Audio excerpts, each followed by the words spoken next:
টিংখাঙৰ বামুণবাৰীত উত্তপ্ত পৰিস্থিতি। বামুণবাৰীত গণ আক্ৰমণৰ বলি ছাত্ৰ নেতা। ২০-২৫ জনীয়া দুৰ্বৃত্তৰ দলৰ আক্ৰমণত গুৰুতৰভাৱে আহত হয় ছাত্ৰ নেতা। প্ৰহিত ছাত্ৰ নেতাজন তন্ময় বৰগোহাঁই।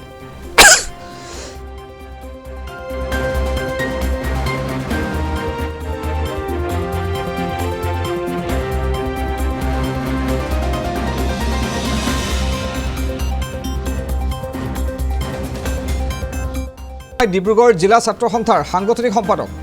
ঘৰৰ সন্মুখৰ পৰা চোচৰাই নি মাটিত বগৰাই বগৰাই উপৰ্যুপৰি প্ৰহাৰ। পৰিয়ালৰ লোকক প্ৰাণে মৰাৰ লগতে ঘৰ জ্বলাই দিয়াৰ ভাবুকি। আদিদেৱ নামৰ এজন যুৱকৰ নেতৃত্বত ছাত্ৰ নেতাজনৰ আক্ৰমণৰ ঘটনা সংঘটিত হৈছে। বামুণবাৰীৰ ১ নম্বৰ কেকুৰি বঙালী গাঁৱৰ আদিদেৱ। ঘটনাক লৈ অঞ্চলজুৰি তীব্ৰ উত্তেজনাই বিৰাজ কৰিছে আৰু নিশাই ৰাজপথলৈ ওলাই আহিল বিভিন্ন দল সংগঠন সহ স্থানীয় ৰাইজ। বামুণবাৰী আৰক্ষী চকীত উপস্থিত হৈ দোষীৰ উচিত শাস্তিৰ দাবী ক্ষুব্ধ ৰাইজৰ। আদিদেৱে ৰাজহুৱা ক্ষমা নোখোজা পৰ্যন্ত বামুণবাৰী অঞ্চল অনিৰ্দিষ্টকাললৈ বন্ধ ৰখাৰ হুংকাৰ। বামুণবাৰী আৰক্ষী চকীত এজাহাৰ দাখিল কৰিছে ভুক্তভোগী ছাত্ৰ নেতাজনে। ইতিমধ্যে ২ অভিযুক্তক আটক কৰিছে আৰক্ষীয়ে।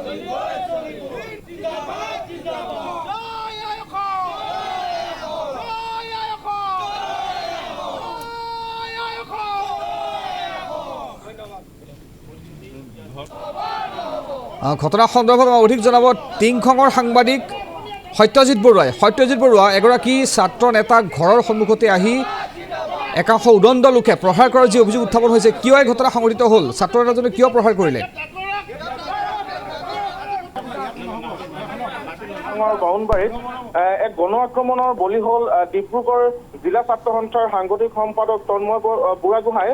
আৰু উল্লেখ কৰিব লাগিব যে যি আজি বামুণবাৰীৰ ১ নং কেকুৰি বঙালী গাঁৱত বাসন্তী পূজাৰ উপলক্ষে যি আয়োজন কৰা হৈছিল তাত উপস্থিত আছিল তন্ময় বৰগোহাঁই। আৰু তাৰ পিছতেই তন্ময় বৰগোহাঁইক একাংশ লোকে ২০-২৫ জনীয়া এটা দলে চোচৰাই নি মাটিত বগৰাই বগৰাই উপৰ্যুপৰি প্ৰহাৰ কৰিছে। আৰু ইতিমধ্যে ঘটনাৰ সন্দৰ্ভত বামুণবাৰী আৰক্ষী চকীত ইতিমধ্যে এজাহাৰ দাখিল কৰিছে। আৰু ইয়াৰ কাৰণ এতিয়ালৈকে জানিব পৰা হোৱা নাই যে কি কাৰণে ছাত্ৰ নেতাজনক এনেদৰে প্ৰহাৰ কৰিছে। ছাত্ৰ নেতাজনৰ আঘাত কিমান গুৰুতৰ? হয়, ছাত্ৰ নেতাজন যথেষ্ট আঘাতপ্ৰাপ্ত নহয়, যিহেতু ইতিমধ্যে আৰক্ষীয়ে তেওঁক মেডিকেললৈ নিয়াৰ ব্যৱস্থা কৰিছে আৰু ইতিমধ্যে মেডিকেলৰ পৰা লৈ আনিছে ছাত্ৰ নেতাজনক। তেওঁ এতিয়া সংকটমুক্ত। আৰু যিজন আদিদেৱ নামৰ যুৱকৰ বিৰুদ্ধে অভিযোগ উত্থাপন হৈছে, যুৱকজনক প্ৰহাৰ অৰ্থাৎ তন্ময় বৰগোহাঁইক প্ৰহাৰ কৰাৰ যি অভিযোগ উত্থাপন হৈছে, তেওঁৰ সৈতে তন্ময় বৰগোহাঁই কোনো পূৰ্বৰে পৰা কোনো কথাক লৈ মতানৈক্য আছিল নেকি? হয়, যিহেতু এই কথা তন্ময় বৰগোহাঁয়ে উল্লেখ কৰিছে, যিহেতু আদিদেৱ নামৰ যিজন ব্যক্তি আছিল তেওঁৰ লগত কোনো ধৰণৰ সংঘাত হোৱা নাছিল বা আগতে তেওঁলোকৰ সেই আদিদেৱ নামৰ লোকজনৰ লগত কোনো সম্বন্ধ নাছিল তন্ময় বৰগোহাঁই। আৰক্ষীয়ে কি ব্যৱস্থা গ্ৰহণ কৰিছে ইতিমধ্যে জানিব পাৰিছোঁ। 2জনক আটক কৰিছে, তাৰ উপৰিও কি ব্যৱস্থা গ্ৰহণ কৰিছে, কিয় ঘটনা সংঘটিত হ'ল সেই সন্দৰ্ভত কোনো তথ্য আৰক্ষীয়ে উলিয়াইছে? হয়, নিশ্চয় ক'ব লাগিব ইতিমধ্যে এজাহাৰৰ ভিত্তিত আৰক্ষীয়ে ইতিমধ্যে এজনক আটক কৰিছে আৰু আটক কৰি ইতিমধ্যে থানাৰ পৰা মৰাণ অভিমুখে লৈ গৈছে বুলি জানিব পৰা গৈছে। হয়, ধন্যবাদ জ্ঞাপন কৰিছোঁ আপোনাক সবিশেষ তথ্যখিনি জনোৱাৰ বাবে। ঘৰ আগফালে ৰখি আছিলোঁ বাসন্তী পূজা ভাষণৰ কাৰণে। ৰখি থাকোঁতে প্ৰায় আদিদেৱ নামৰ ল'ৰা এটাই ২০-২৫জন মানুহ লৈ আহি মোক এনেকৈ ঢকিয়াঢকি কৰে। তাৰপিছত ঢকিয়াঢকি কৰাৰ পিছত মোক এডোখৰলৈকে টানি লৈ যায়, ডিঙিত ধৰিছে, বুকুৱে চুকুৱে গোটেই মাৰিছে, টানি ধৰি কিনে মানে হত্যাৰ চেষ্টা কৰিছিলে মোক। তাৰপিছত মা গৈ কিনে ঘৰৰ পৰা প্ৰায় ৫০০ মিটাৰ দূৰত মায়ে গৈ কিনে মোক যেনে তেনে ঘৰলৈ লৈ আহে। ঘৰলৈ লৈ অহাৰ পিছত সিহঁতি আকৌ ঘৰলৈকে আহে। ঘৰত গোটেই গেট চেট ভাঙি দিওঁ কৰিছিলে। তাৰপিছত তাৰপিছত মায়ে গেটখন তলা মাৰি দিলে।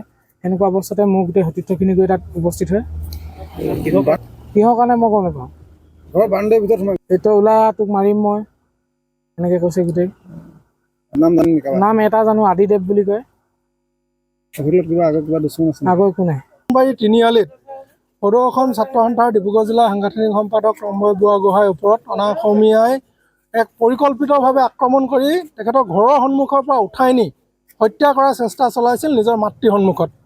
মাতৃয়ে যেতিয়া তেখেতৰ পুত্ৰক উঠাই নিয়া দেখিছিল, তেতিয়া মাতৃয়ে গৈ তেখেতক বচাবলৈ চেষ্টা কৰিছিল। তেতিয়া তন্ময় বৰগোহাঁই মাতৃক বিভিন্ন ধৰণে অশালীন গালি গালাজ কৰাৰ লগতে মাতৃক হতাহত কৰি গতিয়াই তেখেতলোকে পঠিয়াব বিচাৰিছিল। যদিও মাতৃয়ে কোনোমতে তেখেতৰ পুত্ৰক লৈ আনি ঘৰত প্ৰৱেশ কৰেহি। দুয়ো কৰাৰ পিছতো উক্ত মানে সেই অনা অসমীয়া দলটোৱে তেখেতলোকৰ ঘৰৰ ভিতৰত আহি উপদ্ৰৱ চলাবলৈ আৰম্ভ কৰে, যিটো কথা ইতিমধ্যে আমাৰ এজেহাৰত প্ৰকাশ পাইছে।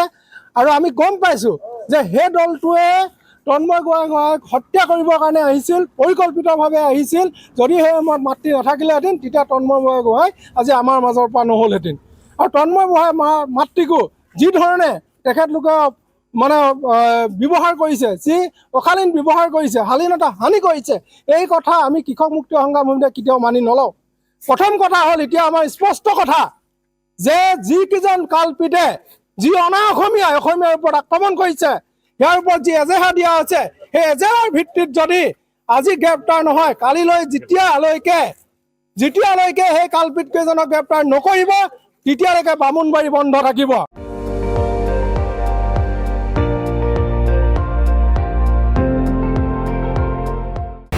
আপুনি চাই আছে ND24, সৰ্বশ্ৰেষ্ঠ নহয় সৰ্বোত্তমৰ দৌৰত।